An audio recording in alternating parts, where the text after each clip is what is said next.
Do you want your business to grow faster? Are you open to new and out-of-the-box ways to drive revenues and increase value? How do you imagine the most successful entrepreneurs and business leaders double, triple, or expand their businesses tenfold or more? The answer is Deals. This is a weekly podcast featuring conversations with business owners, executives, and leaders as we reveal behind-the-scenes details that give you, our listeners, the confidence to pursue your own deal-driven growth. On the show, we discuss a huge variety of deals, everything from large, complex mergers and acquisitions to smaller deals that you can do even without significant capital. My name is Kupfer, and I've been supporting deal-driven growth for businesses for 35 years as a successful entrepreneur, professional negotiator, and attorney. My goal is to help you strategize, plan for, find, and complete deals that will help your company grow faster. Welcome to the DealQuest Podcast. Let's get started. Hello, DealQuest listeners. It's Kupfer, and this is another solo cast. And today I want to talk about team. I've talked a little bit about this in the past, but I think it's been a while. And team is on, and specifically team in a context of how it helps you do deals and build equity value and enterprise value and things like that. And it's particularly on my mind today or recently, because I've made some very, very key hires in my business. We've grown significantly at the law firm in the last several years. We've been very fortunate, and we super appreciate so many of the listeners of the DealQuest Podcast, our clients at Kupfer Associates and our referral sources and industry partners and just friends and that kind of stuff. And some of you are none of that, and you're folks that have just listened to this, and we love and welcome you as well. But the point is that because of all of that support and growth and the great clients we have, we've needed to make some key hires. And when I make hires, and I talk to my clients about this all the time as well, it's not, of course, we're hiring great people to be able to get the work done as the work grows for our clients and to serve their needs and to look at a match of the skills, with the client needs. But what I'm also looking at is how do I build out my team, right? Your executive team, your management team, your key players, in a way where you can create a firm, a company, an enterprise that it has more value in the going forward, and maybe is better positioned to do deals even before you have an exit of any type, right? And one of the things I want to talk about is some of the classic mistakes that I see, folks doing. And listen, don't get me wrong, building team is not easy. Building great team is not easy.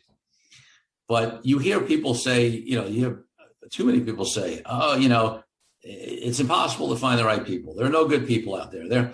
And you know what? It's not easy sometimes, but but it's just not true that there's no good people out there.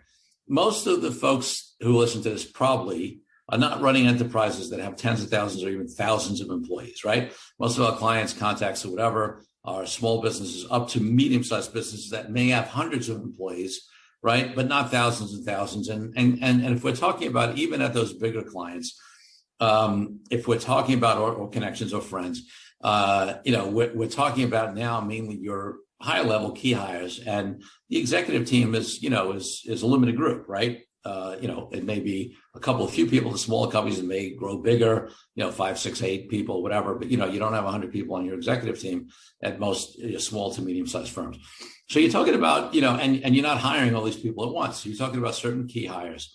And, when I make those hires and I talk to clients about the hires that they make and the way they bring people in, one of the things you really want to think about is what are you trying, what's your vision? What's your goal? What are you trying to create in the future? What capacities do you want to build, not only to service the existing business or maybe do organic sales, marketing, business development, as us lawyers like to call it, rainmaking, but also are there other kinds of deals that you could be doing, joint ventures, strategic alliances, licensing, all the things I've talked about in this podcast for over 2 years now, where hiring people who have skills in that area, have done this kind of deals, would create capacity to grow inorganically, to grow through deal-driven growth, may be a factor in those hires, right?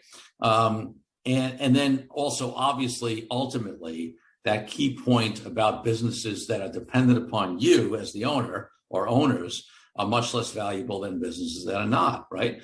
So, I'm hiring people because I want to make myself fully redundant, right? My joke is, I want to go, I'm not just hiring a number two to me being a number one. I really want to hire a number one so I become a zero. Now, let me make this clear, because if you are a client out there or friend of the firm, whatever, I'm not going anywhere. I'm available. It's not like I'm not saying I don't want to do any work with clients. But what I do want to do is actually be freed up, okay, to do only the things that I'm great at, where I provide the most value. And then, create this amazing team of folks, which I have already, and we're just expanding it. I mean, listen, folks who've worked with my firm know how great my people are, but we're just expanding it, where the folks who are great at what they do, love what they do, are great with the clients, right, can do what they do at lower rates than, by the way, I'm gonna need to charge for my services, right? In a way where that team keeps the clients super happy, and they're not just as dependent upon me. Because listen, if anybody's dependent upon one person in your organization or two, you're going to hit capacity, right?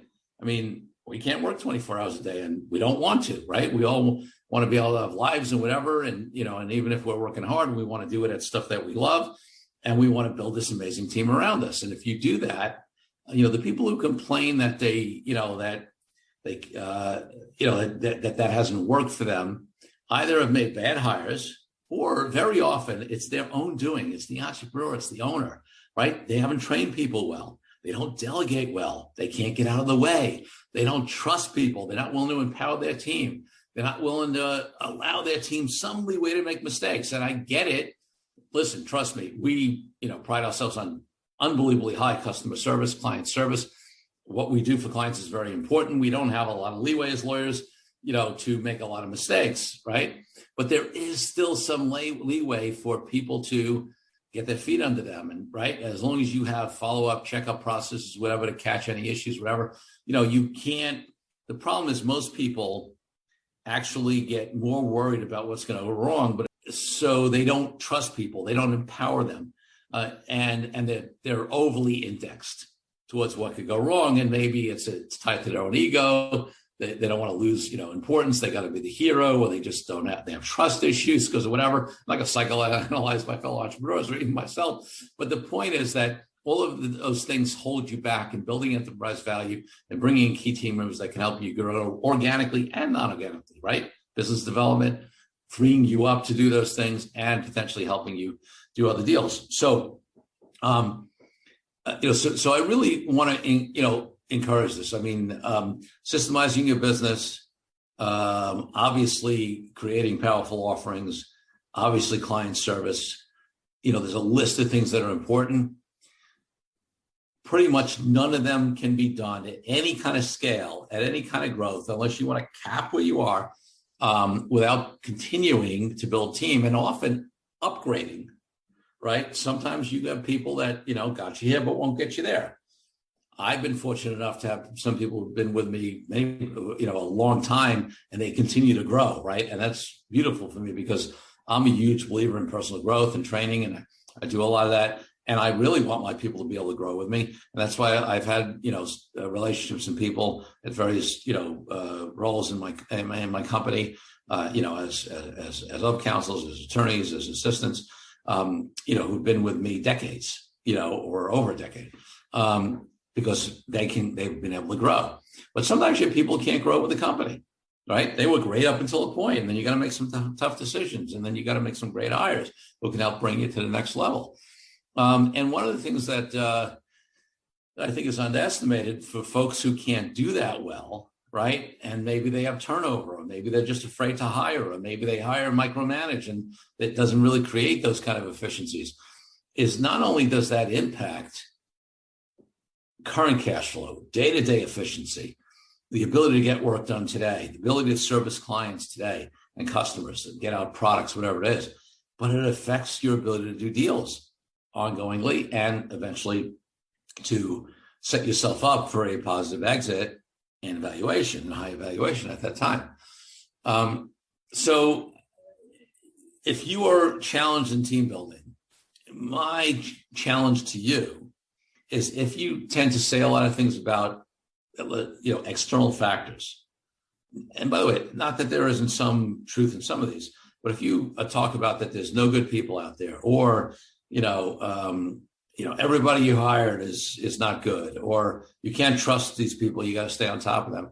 I would suggest to you, or at least say that there's an opportunity to take a look at whether or how much of this is you and your existing management team, and how much you contribute to it. Because my experience is that when I'm in the right frame of mind and I'm clear on my criteria and I'm willing to trust and empower people, that I attract the right people. Yes, the pool may be smaller, but if you are offering the right incentives, if you are clear on your value proposition to that person, if you really create an environment where you empower people, give them flexibility and trust them and support their growth, you will find somebody.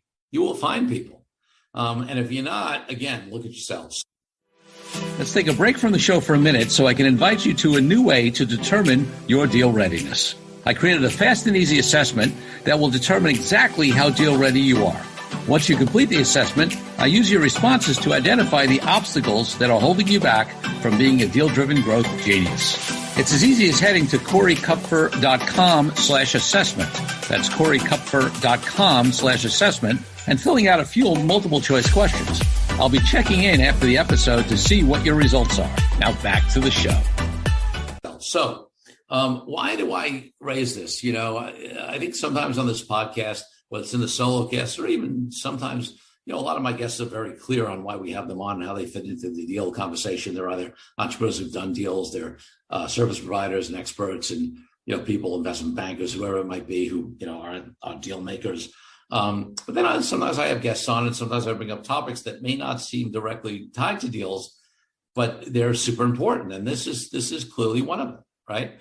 And this is one where not doing this well, not building team well, is going to adversely affect both sides of things. The organic growth side, your ability to expand, whether that's, because of capacity, you need help bringing in business, or whether that's maybe you're great at bringing in business. I've seen people, I'm mentioning names of companies where they're great at bringing in business, but because they can't retain people or hire the right people, right, or have people be happy and doing great work, the service level is adversely impacted.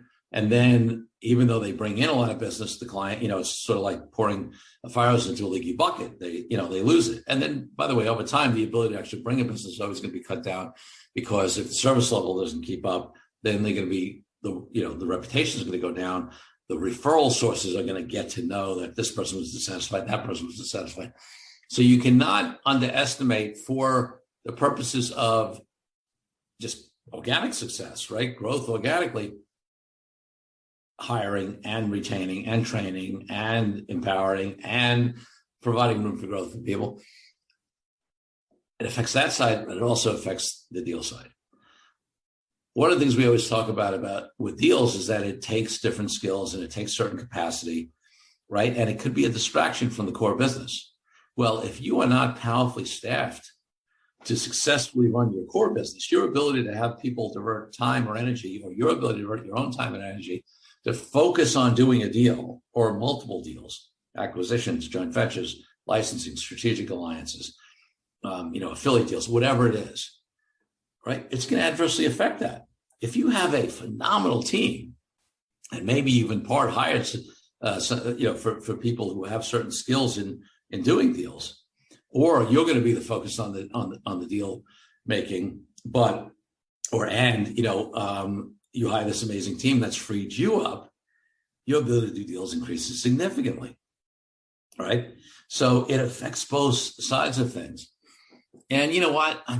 There are a million books out there, right? On culture, on training, on, how you create companies to run without you, whether, everything from the E-Myth to there's a book on hiring that a lot of entrepreneurs organization folks read, and I'm drawing a blank on it. I'll see if it comes to me. But the point is, like, you can read all these books, you can do at least, all these things, and have these concepts of creating a company that runs value, of hiring a great team, of getting the right people in the right seats on the bus. We hear all that one, right? But, if you don't do that effectively, you're in trouble. And too often that comes down to things with us, right? Lack of trust, delegation, that kind of stuff. So the reason I'm harping on it is because it's so crucial. So many people do a bad deal, bad job of it. I've learned over time. I'm very fortunate to be in a position where we built a great team that's been super loyal and amazing. And, we're just adding some other great team members. But listen, I've been doing this for 35 years. I've run my own firm in various forms, whether it was me or, in a couple of partnerships over 35 years. For 29 of those years, right? So like 3 decades. So you learn, right? And you build. And for me, because I'm not looking to monetize tomorrow, the ability for me to get freed up to help continue growing this helps me build more enterprise value, right, over the next decade or so, whatever, how long I decide to go. Also frees me up to do the things I love the most, right? Be strategically available for the best things that my clients need me for, gives them a big team and bench to be able to work with and get great service, and potentially positions somebody to be a successor, right? To take over my firm. So I'm just using that as an example. I'd love you to think that through. We do a lot of succession planning work with companies, and not just the succession implementation. We do all the legal documents. We put together succession programs actually for companies to have people, if they want to bring people in, they know they have an exit. Maybe buying books of business and having people coming in, who are going to retire in 3 years, 5 years, 1 year. We do all of that, but we also do a lot of strategic planning. And a lot of times we will combine that with for example, a partnership track, right? So sometimes we've got owners, and how are we going to help them phase out? And how are we going to help other people get equity coming in? And how do we tie those things together? So if we can help you on any of that, happy to do it. But the biggest message I want you to get out of this is to focus on hiring, building. And when I say hiring, I want to be clear. Building team it could be independent contractors, it could be hires. These days, it could be VAs, contracts with various, companies that provide administrative and marketing or whatever. The team is not always all internal, especially these days, right? I have key partners that help me market this podcast, right? It's an outside, branding and marketing, firm that works with personal brands, so to speak, right? They are part of my team. So I've got internal people I hire full-time, part-time. I've got external contractors, individuals. I've got key, partners that I contract with that have key functions. All of those are crucial. So look at those, see where you can build those. Be honest with yourself about where you may be standing in the way of that, and really look at how that can create a better life for you, a more profitable business while you're operating it, a greater ability to do deals while you're still on the company, and a higher enterprise value, which will benefit you on exit. So until next week, Corey Kupfer, thanks for listening. DealQuest Podcast. Take care, everybody. Thank you for joining me on this episode of DealQuest, where we help you understand how deal-driven growth can be your ticket to freedom. I want to invite you to a unique way to tap into the wisdom and experience of the DealQuest community. Join the DealQuest Deal Den Zoom calls, a free monthly 90-minute mastermind. In the mastermind, we address all the challenges you may be facing and help support you with the opportunities that may arise in terms of deal-driven growth. You will get input not only from me, but all the members on the call will collaborate and serve each other in a mastermind format. To sign up for the free mastermind, go to www.corykupfer.com/dealden. That's corykupfer.com/dealden. I'll see you there. I'm Corey Kupfer. Until next week, wishing you the freedom and financial prosperity that I know your DealQuest will bring.